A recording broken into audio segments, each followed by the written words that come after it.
जय जय श्री राधा रमण, जय जय नवल किशोर,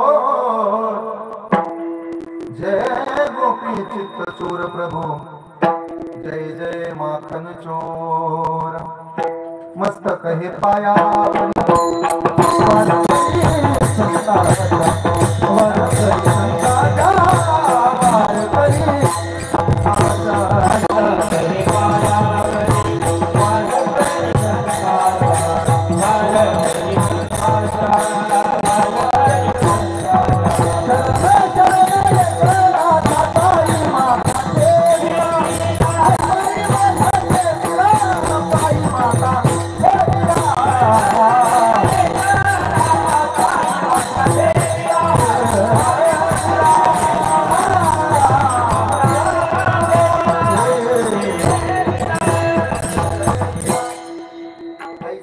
अनुभव विश्वदेव सत्यत्वे देवतया जवळ असली पापनासे दर्शने प्रस्तुत प्राप्त प्रसंगी प्राप्त स्थळी संप्राप्त कीर्तन रूपी सेवेकरता निवडलेला उच्चारलेला गायलेला अभंग जगद्गुरु जगतवंदनीय जगत उद्धारक पाचव्या वेदाचे निर्माते संत तुकाराम महाराजांचा चार चरणांचा सर्वांच्या पाठांतरातला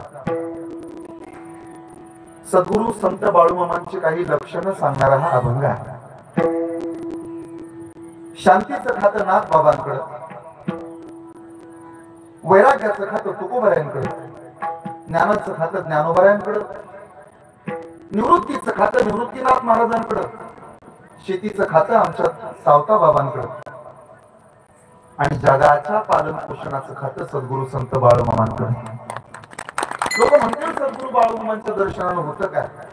या मेढर गावात एवढ्याशा छोट्याशा वस्तीवर आलात तरी राहिला सद्गुरु संत बाळूमामांच्या मंदिरात उभा किंवा राहिला सद्गुरु संत बाळूमामांच्या समोर उभा तर आमच्या सद्गुरु संत बाळूमामांना कधीही सांगू नका तुमच्या आयुष्यातल्या अडचणी किती मोठ्या आहेत। आमच्या सद्गुरु संत बाळूमामांना कधीही सांगू नका तुमच्या आयुष्यातल्या अडचणी किती मोठ्या आहेत।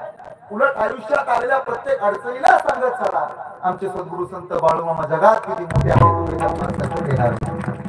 लोक म्हणतात काय करतात सद्गुरु संत बाळूमामा? एक तर आमच्या सद्गुरु संत बाळूमामांकडे काही मागावं लागत नाही, थोडा कमीकडे बोलतात। एक तर सद्गुरु संत बाळूमामांकडे आम्हाला कधी काही मागावं लागत नाही आणि सद्गुरु संत बाळूमामा आम्हाला जगात कधी काही कमी पडू देत नाही।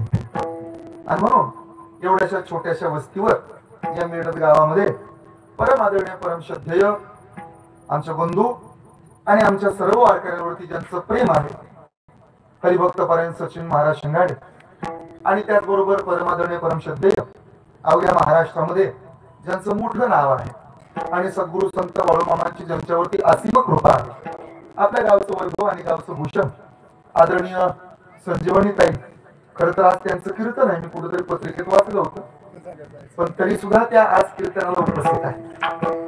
भावाच्या कीर्तनाला बहीण नसणार तर जाणार तरी कुठे, त्यामुळे आज माझ्या कीर्तनाला बहीण उपस्थित आहे याचा मला विशेष अभिमान आहे। आणि खरं तर बरेच कीर्तनकार दुसऱ्या कीर्तनकाराच्या कीर्तनाला जात नाही पण ताईकडे बघून आनंद वाटला। मीही त्यांच्या कीर्तनाला पाठीमागे काही वर्षापूर्वी गेलो गोकुळाष्टमीला कोरोनाच्या कालखंडामध्ये आणि आज ताई कीर्तनात आहेत, त्यांचा सर्व परिवार आहे, आमचे सचिन दादा आहेत आणि या सर्व कुटुंबावरती प्रेम करणारे आपण आपतेष्ट मंडळी नोहे हा एकल्याचा खेळ, कोणी एकट्याकडून एवढं मोठं कार्य उभा राहत नाही, तेव्हा सर्वांनी त्यांना मदत करणं अपेक्षित असतं। गंमत सांगतो, श्रीकृष्णाला करंगळीवरती गोवर्धन उचलून धरला हे जगाला माहित आहे, पण श्रीकृष्णाला माहित आहे करंगळी कृष्णाची होती, काठ्या मात्र संपूर्ण गोकुळवासी यांच्या होती। तसं आमच्या सचिन दादानं संजीवनीताईंनी हा गोवर्धन उचललाय हे जरी वाटत असलं तुम्हाला, आम्हाला दिसत असलं की त्यांनी गोवर्धन उचललाय, पण तुमच्यासारख्या गोपाळांनी काठ्या लावल्यात हे कायम लक्षात असू द्या। आणि म्हणून सचिन दादा तुम्ही करंगळीचं काम करावं, जग काठ्या घेऊन तयार आहे, तुम्ही फक्त करंगळी लावा, अख्खं जग काठ्या घेऊन उभारताय, तुम्ही फक्त पुढे चला आम्ही तुमच्या पाठीमागे आहोत। का बरं? सद्गुरु बाळूमामा हे दैवतच आहे।